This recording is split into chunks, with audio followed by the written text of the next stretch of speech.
Prezados alunos, continuando aqui o nosso curso de respostas às questões da prova de 2002 de técnico do Seguro Social do INSS, nós temos a questão 51. Esta questão muda um pouquinho o que a gente vinha fazendo, porque até agora a gente vinha assinalando a opção correta dentre as várias opções. Aí nós percebemos que tem algumas, além de a gente, lógico, ter que saber a matéria, também de que 90% das respostas são texto de lei, você vai identificar o texto da lei que você leu e estudou, que é a Lei 8.212/91 e a 8.213/91, além da Constituição Federal, sobretudo os artigos 194 e seguintes. Nós vimos também que algumas questões são interdisciplinares, ou seja, exige também que a gente tenha uma noção de direito do trabalho e assim por diante, mas eram opções corretas, ou que a gente era mais correta. Às vezes tinha opções que eram meio duvidosas, traziam alguns conceitos corretos, mas uma palavrinha ou outra acabava por anular a questão. Então eram as questões corretas. Agora é o inverso.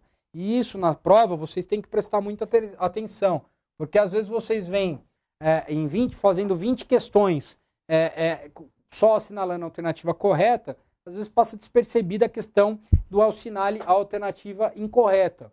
E aqui neste caso é a incorreta, tá? Então vamos lá. Entre as obrigações previdenciárias da empresa, assinale a alternativa correta.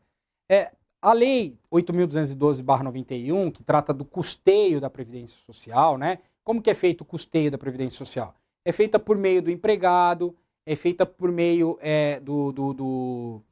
da empresa, é feito por meio do governo. Então, a gestão, as contribuições são de fontes diversas, né? Não tem só uma fonte. As empresas fazem parte desse financiamento da Previdência Social. E as empresas não contribuem somente... as empresas não têm obrigação somente de contribuir, desculpa. As empresas não têm somente a obrigação de contribuir. As empresas têm a obrigação também de apresentar declarações. Declarar quantos empregados, quanto que é a folha de pagamento. Essas obrigações de apresentar declarações e tudo mais também são obrigações previdenciárias, assim como efetuar o recolhimento propriamente dito. Que são chamadas. Efetuar o recolhimento propriamente dito é obrigação principal. Agora, oferecer os documentos, as informações, o valor que se paga, preencher as guias, são consideradas obrigações acessórias, mas são consideradas obrigações previdenciárias. Então, a lei de custeio estabelece obrigações principais e obrigações acessórias. Sabendo disso, vamos lá ver qual é a incorreta. A empresa tem a obrigação de declarar à Secretaria da Receita Federal do Brasil e ao Conselho Curador do FGTS dados relacionados aos fatos geradores das contribuições previdenciárias. A Lei 8.212/91 diz que sim, é uma obrigação acessória. A lei tem a obrigação de arrecadar as contribuições dos empregados que lhe prestam serviço.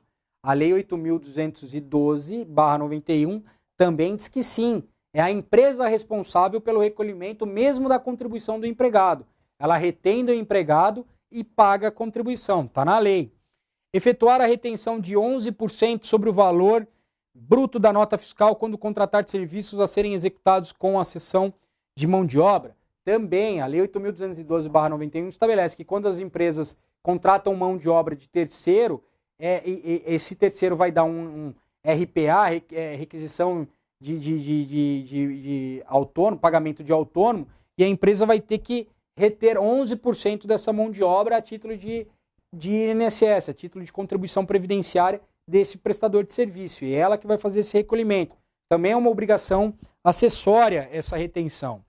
Preparar as folhas de pagamento das remunerações pagas ou creditadas a todos os segurados a serviço da empresa de acordo com as normas estabelecidas pelo órgão competente. Também a empresa tem que fazer as folhas de pagamento e tem que informar essas folhas de pagamento, fazer a folha de pagamento cumprindo todos os requisitos estabelecidos pelo órgão competente e ainda informar isso à Previdência também, porque sobre a folha de pagamento incide o INSS patronal, o INSS da empresa, tá? E repassar aos empregados os valores devidos a título de contribuição previdenciária para os fins de recolhimento. Por óbvio, como a gente já vinha conversando e nós dissemos que todas as outras são corretas, a E é a errada. Por quê? Porque a empresa tem a obrigação principal de recolher o tributo, a obrigação acessória de informar, preencher os documentos, as guias, reter as contribuições dos seus trabalhadores, tem essas obrigações acessórias, mas ela não tem a obrigação de repassar aos empregados os valores devidos a título de contribuição previdenciária. É ao contrário, ela retém do empregado e paga. Não ela dá para o empregado pagar, entendeu? Então essa era uma questão óbvia, até não tem um nível de dificuldade, era só entender sobre obrigação acessória e obrigação principal, aqui as obrigações gerais da empresa, que são todas essas que nós vimos, salvo essa de a contribuição ser feita pelo empregado, porque nós sabemos que o empregado não faz a sua contribuição. Quem faz é a empresa retendo o valor do seu salário. Tá ok? Vamos passar. Questão número 52. Em relação à comprovação da inexistência de débito perante a Previdência Social, é correto afirmar que... Então nós estamos falando que uma empresa tem débito ou quer comprovar que não tem débito perante a Previdência Social. Se você dever à Previdência Social, você deve contribuições previdenciárias. Contribuições previdenciárias, como nós vimos, é uma espécie de tributo. E por dever contribuições previdenciárias, você não tem a certidão negativa de débito previdenciário, a certidão negativa de débito com a Previdência Social. A falta de certidão negativa de débito com a Previdência Social pode te causar alguns problemas. Impedir, por exemplo, que você contrate com o poder público. Se você tiver débito com o poder público, você não pode contratar com o poder público. Agora, a certidão negativa de débito previdenciário gera algumas consequências, mas algumas consequências relacionadas a esse débito. E é isso que essa questão explora. Então você também tem que dar uma olhadinha na lei do custeio, na 8.212, porque lá tem as hipóteses que são impedidas na ausência de recolhimento, na ausência de comprovação dos recolhimentos que são devidos à Previdência Social. Tá? Aqui nós vamos passar, volta para o correto, esse é outro detalhe que a gente tem que se atentar, não é incorreto mais, voltou para o correto aqui a questão e afirma. Então vamos lá. É correto afirmar que a regularidade fiscal é indispensável para a contratação com o poder público. Ora, chegamos na resposta logo na primeira alternativa. Eu já tinha dito isso na explanação, que sem regularidade fiscal, se eu sou empresário e não tenho a minha certidão negativa de débito com a Previdência Social, e não só com a Previdência Social, se eu não tenho certidão de débito com o poder público de uma forma geral, de outros débitos tributários, de outros tributos que não só tributos previdenciários, eu não posso contratar com o público, não posso contratar com o poder público. Eu fico impedido de participar de licitação. Eu não posso oferecer serviços ou produtos para o poder público se eu tenho débito com ele. Mas para efeitos de a gente responder as questões, vamos prosseguir aqui nas respostas, né? É exigida para a lavratura de contrato que constitua retificação do contrato anterior para o qual já foi feita a prova? Então, aqui é uma pegadinha. Ora, eu estou dizendo que eu não posso contratar com o poder público se eu não tiver certidão negativa de débito. Agora, digamos que hoje eu tenho a certidão negativa de débito, eu não devo nada, eu recolhi todas as contribuições previdenciárias a contento e eu faço um contrato com o poder público. Durante a execução desse contrato, surge um ponto que está errado, que precisa de uma retificação. Veja, não é ratificação. Eu não estou ratificando um contrato, renovando um contrato, ou então dizendo que aquele contrato vai ter validade, ratificar, concordar. Eu estou retificando, corrigindo um erro. Ora, não tem lógica de eu ter que estar quite com o fisco para corrigir um problema que está tendo num contrato já em vigor. E a questão deixa bem claro que quando eu contratei, eu provei que eu estava regular com o fisco. Agora, para retificar um erro, não tem lógica exigir que eu prove de novo, né? Eu posso até não estar em quite com o fisco, mas tem que corrigir o erro. O erro é feito para ser corrigido, para ser retificado. Então, por óbvio que não seria a B a correta. C. Não é exigida dos municípios que tenham empregados lhe prestando serviços. Não é. O município já é o poder público. E o município não tem débito de contribuição previdenciária. Até porque o município tem o poder tem um regime próprio de previdência, né? Então, também não seria essa. D. Impede a cobrança de débitos previdenciários apurados posteriormente à emissão da certidão negativa de débito. Não, senhor. Se hoje eu vou lá na Previdência Social, hoje a Previdência Social, eu sou empresário, ela não apurou nenhum débito da minha empresa até hoje. Até hoje, tudo que eu informei lá, ela está como recolhido, está como se fosse verdadeiro, porque eu faço a informação, eu mando lá a minha folha de salários e sobre a folha de salários eu faço o recolhimento do percentual. Eu quero contratar com o servidor público. Então ela me dá uma certidão negativa de débito. Mas nessa certidão negativa de débito de contribuições previdenciárias, vem bem explícito lá que ela não quita tributos eventualmente devidos ou que sejam apurados posteriormente à emissão dessa certidão, mas que sejam anteriores. Percebe? Então ela me dá a certidão negativa de débito e faz essa ressalva. E se amanhã ou depois for um fiscal na minha empresa e apurar que a minha folha de pagamento era muito menor, ou então eu recebi uma condenação trabalhista na Justiça do Trabalho, reconhecendo o vínculo de emprego de um funcionário que eu não tinha registrado e não recolhi as contribuições previdenciárias dele, eu não posso usar essa certidão negativa de débito que fez a ressalva. Então a certidão negativa de débito, ela faz a ressalva de contribuições previdenciárias, ela faz a ressalva de que ela não vale para posteriormente, no caso de posteriormente à emissão dela, for apurado tributo anterior, contribuição previdenciária devida anterior. Deu o exemplo da Justiça Trabalhista.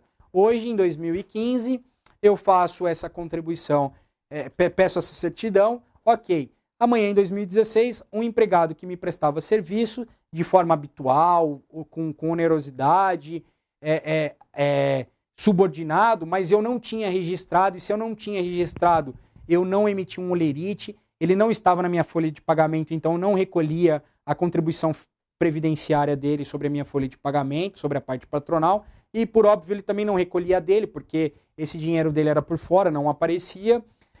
Posteriormente ele entra com essa ação na Justiça do Trabalho em 2016, a Justiça do Trabalho reconhece o vínculo de emprego dele de 2010 a 2016, por óbvio, em 2015, quando eu peguei a certidão, anterior a essa data, tem esse débito previdenciário reconhecido na Justiça Trabalhista, porque reconhecido o vínculo, eu tenho que recolher o salário, recolher as contribuições previdenciárias sobre o salário que é devido ao empregado. E essa certidão negativa de débito, ela não, portanto, ela não faz prova para as contribuições, para todas as contribuições, ela não faz prova em definitivo. Ela sempre faz a ressalva de que ela pode apurar débitos posteriores. Então, por isso também não seria correto essa opção D, porque ela não impede a cobrança. O fisco, se apurar, mesmo com certidão de débito emitida, ele pode cobrar.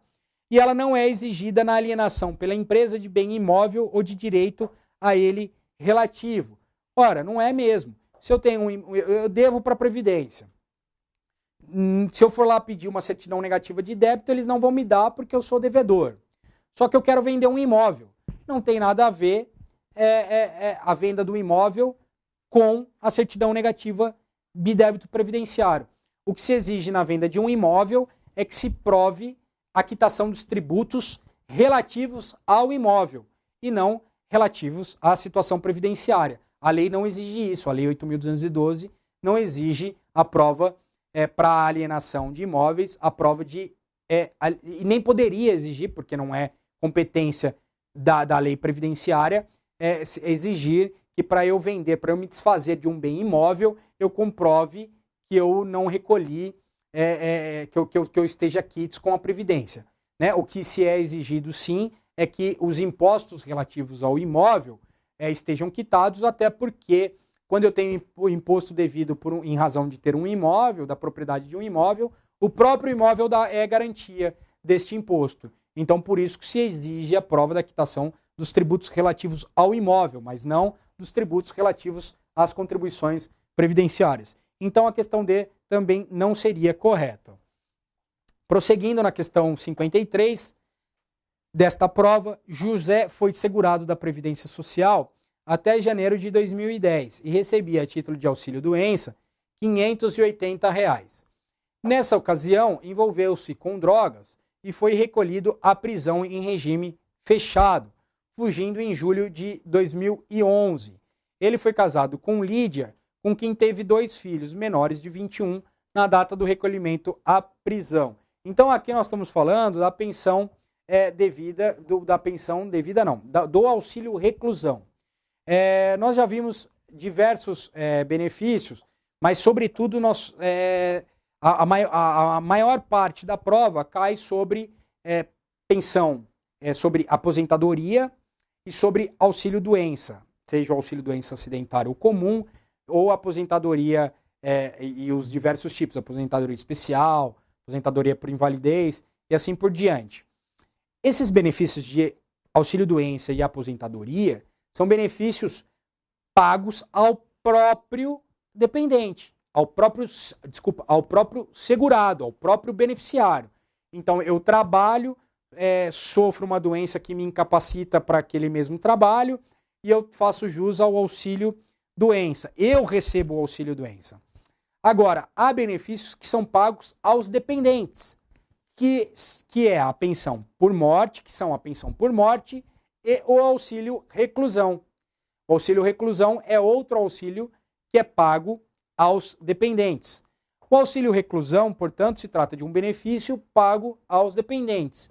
Segundo o artigo 80 da Lei 8.213/91, o auxílio reclusão ele é pago para quem não recebe dinheiro da empresa, para quem não está recebendo aos dependentes, para quem não está recebendo dinheiro da empresa e nem está recebendo auxílio-doença, aos dependentes na mesma condição da pensão por morte. Então veja o caput do artigo. Artigo 80 do auxílio reclusão. O auxílio reclusão será devido nas mesmas condições da pensão por morte aos dependentes do segurado recolhido à prisão, que não receber remuneração da empresa, nem estiver em gozo de auxílio-doença, aposentadoria ou abono de permanência no serviço. Então é a mesma coisa que a pensão por morte, quando ele é recolhido à empresa, se ele não receber dinheiro quando ele é recolhido à prisão, se ele não receber dinheiro da empresa, ou se ele não receber benefício previdenciário como o auxílio-doença, aposentadoria ou abono de permanência em serviço. O que isso quer dizer? Isso quer dizer que a pegadinha é essa. Se ele foi segurado da Previdência e ele recebe auxílio-doença, nenhum dependente dele fará jus ao auxílio-doença. Todo o resto da questão é para encher linguiça. Então, Lídia não poderá receber auxílio-reclusão? A Lídia, em tese, por ser dependente economicamente dele, o fato só de ela ter separado não quer dizer que ela não é mais dependente econômica.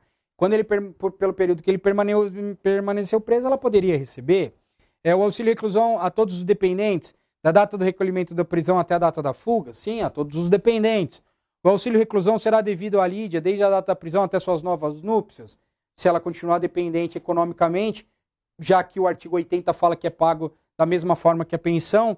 Ok. O auxílio-reclusão será devido aos filhos de José desde o recolhimento da prisão até que completem 21 anos? Não é pago igual à forma da pensão por morte? Então também estaria ok. Então, a pegadinha aqui, na verdade, é que nenhum dependente poderá receber o auxílio-reclusão, já que esse preso, mesmo recolhido na prisão, ele pode continuar recebendo, estar em gozo do auxílio-doença. Quando ele foi recolhido da prisão, ele estava em gozo do auxílio-doença. Ele está em gozo do auxílio-doença, não gera esse benefício previdenciário do auxílio-reclusão. Tá ok? Espero que vocês tenham entendido. Então, prosseguindo aqui, questão número 54. Luciana possuía, em dezembro de 98, 21 anos de contribuição para a Previdência Social e continuou trabalhando até julho de 2005, quando completou 48 anos de idade. Nessa situação, Luciana terá direito.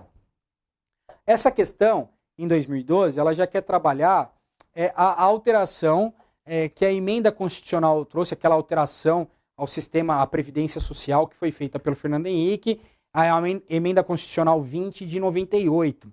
Foi uma emenda importante, que mudou profundamente o sistema previdenciário, sobretudo na questão das aposentadorias.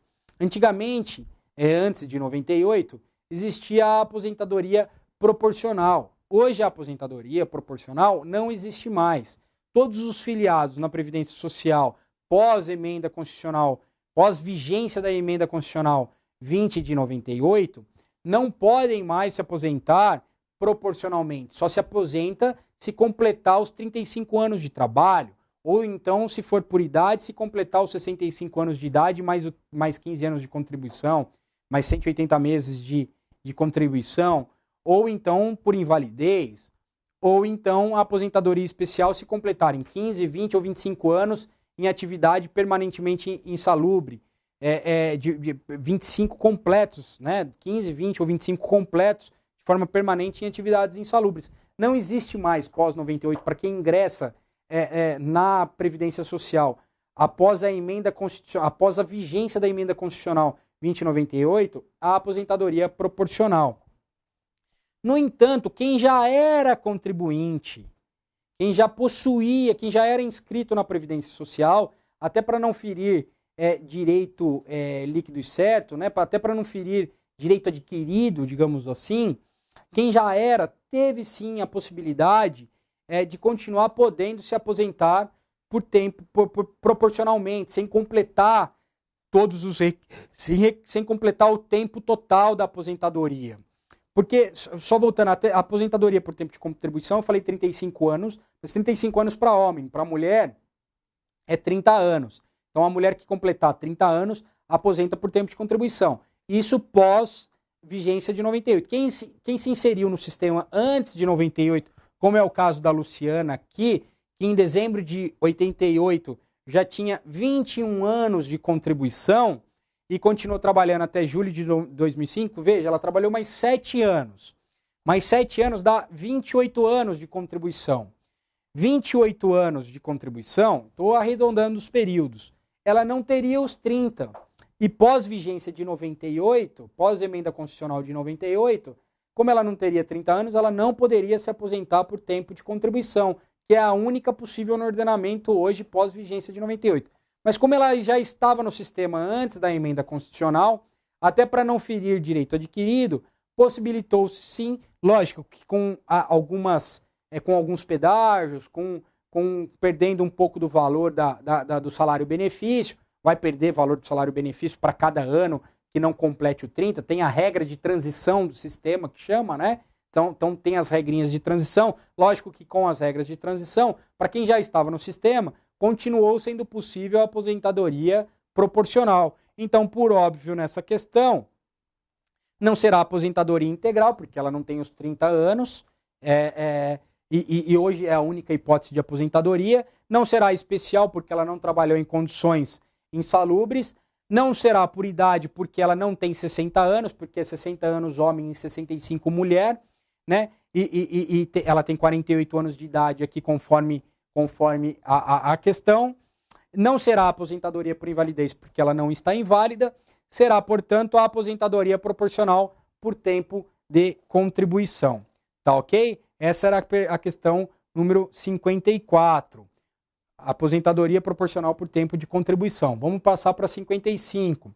José pleiteou aposentadoria por tempo de contribuição perante o INSS, que foi deferida pela autarquia e pretende a revisão do ato de concessão do benefício para alterar o valor da renda mensal inicial. O prazo decadencial para o pedido de José é de... Aqui trata dos prazos de decadência dos benefícios concedidos na Previdência Social. E as pessoas, às vezes, fazem uma certa confusão sobre isso.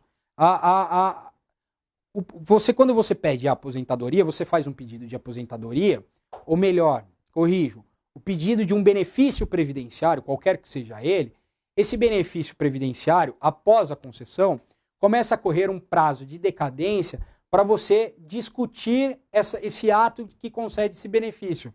Porque o ato que concede o benefício é um ato complexo, concede o benefício, uma renda, um salário de contribuição, essa renda partiu da média aritmética dos salários, corrigiu mês a mês, aí tem a questão das inflações, tem períodos não computados, pode haver períodos não computados, pode haver, não foi computado o índice certo de inflação, enfim, pode surgir direito depois de você querer discutir, por exemplo, o valor desse benefício, de você querer por mais período que não foi computado quando foi concedido, e esse prazo, e o prazo para você pedir essa reanálise é o prazo decadencial, não é prescricional, decadência é diferente de prescrição, aí é teoria geral de direito também, tem que saber a diferença de prescrição e decadência. Prescrição é a perda do direito de ação, enquanto a decadência é a perda do direito em si mesmo. A prescrição eu perco o direito de exigir na justiça. O direito está lá, mas eu não posso mais judicialmente demandar alguém porque já passou o meu prazo. A decadência eu perco o direito em si, eu perco o próprio direito a ter aquele direito, digamos assim. Então eu perco o direito, se eu perco o direito eu nem se cogita ir à justiça. Então o prazo de decadência, perder o direito de pedir a revisão é de 10 anos. Você tem 10 anos a partir da concessão, do ato de concessão, contados do ato de concessão, para rediscutir, para pedir para incluir período, para pedir para rever o valor da renda inicial, etc. A única confusão que eu quero colocar aqui é que você só vai poder reaver os atrasados dos últimos 5 anos. Aí é um prazo prescricional. Eu tenho só direito de reaver os atrasados dos últimos 5 anos. Pode fazer 10 anos que... Vai fazer 10 anos. Digamos que faz 9 anos que o meu benefício previdenciário foi concedido, ok? Ok, faz 9 anos. Eu posso pedir para rever esse benefício? Posso.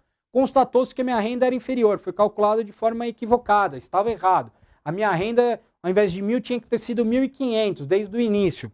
Mas eu vou ter direito de receber esses 500 nos últimos 9 anos? Não, aí tem um prazo de prescrição. Eu tenho o direito de receber esses 500 dos últimos, essa diferença de 500 dos últimos 5 anos. Então não confundir decadência com prescrição. Agora, o prazo para pedir a revisão do benefício, para discutir o benefício em si, o prazo é decadencial, eu só perco o direito de discutir questões relacionadas ao ato de concessão do meu benefício em 10 anos. Então, a resposta correta, por óbvio, é a A. 10 anos contados a partir do primeiro dia do mês seguinte ao do recebimento da primeira prestação. Tá?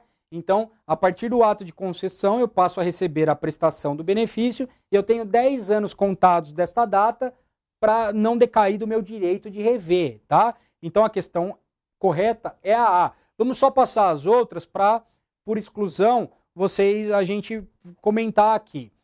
Hipótese B, 5 anos contados a partir do primeiro dia do mês seguinte ao do recebimento da primeira prestação. Eu já disse que não. Para você rever ato de concessão do benefício, é 10 anos contado do primeiro dia do mês seguinte ao do recebimento da prestação. Já disse que é um prazo decadencial de 10 anos e não de 5. 3 anos contados a partir do primeiro dia do mês seguinte ao do recebimento da primeira prestação? Também não. Já disse que é de 10 anos contado a partir do primeiro dia do mês seguinte ao do recebimento da prestação, mas não de 3. Prazo decadencial de 10 anos. 5 anos contados da ciência da decisão que deferiu o benefício? Também não. Já disse que não é nem de 5, é de 10. E 10 anos contados da ciência da decisão que deferiu o benefício?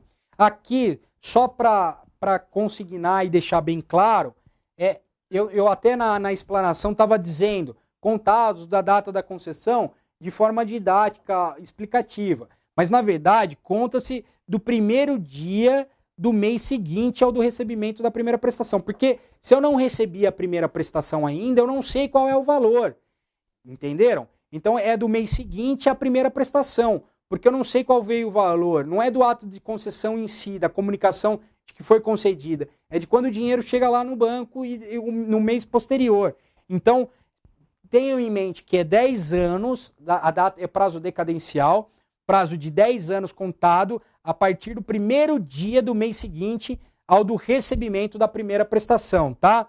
Eu até falei 10 anos contados da ciência da decisão que deferiu o benefício, mas não é. O ato de concessão aqui, quando eu quis dizer ato de concessão, eu quis dizer o primeiro dia do mês seguinte ao do recebimento da primeira prestação, tá? Porque só ter a ciência de que foi deferido, mas eu não sei valor, não sei se o cálculo foi mês a mês, eu não tenho a carta de concessão, eu não recebi o benefício previdenciário ainda para poder começar a correr o prazo decadencial. Então, o prazo decadencial é contado a partir do primeiro dia do mês seguinte ao do recebimento da primeira prestação. Mais uma vez, contado a partir do primeiro dia seguinte, do primeiro dia do mês seguinte ao do recebimento da primeira prestação. Prazo decadencial de 10 anos. não confundir com prazo prescricional de 5 anos, que é o prazo prescricional para você reaver os valores dos últimos 5 anos. Eu tenho 10 para discutir, mas se tiver diferença a menor, quer dizer, o INSS vai ter que me pagar uma diferença, eu só vou reaver a diferença dos últimos 5 anos. Tá ok?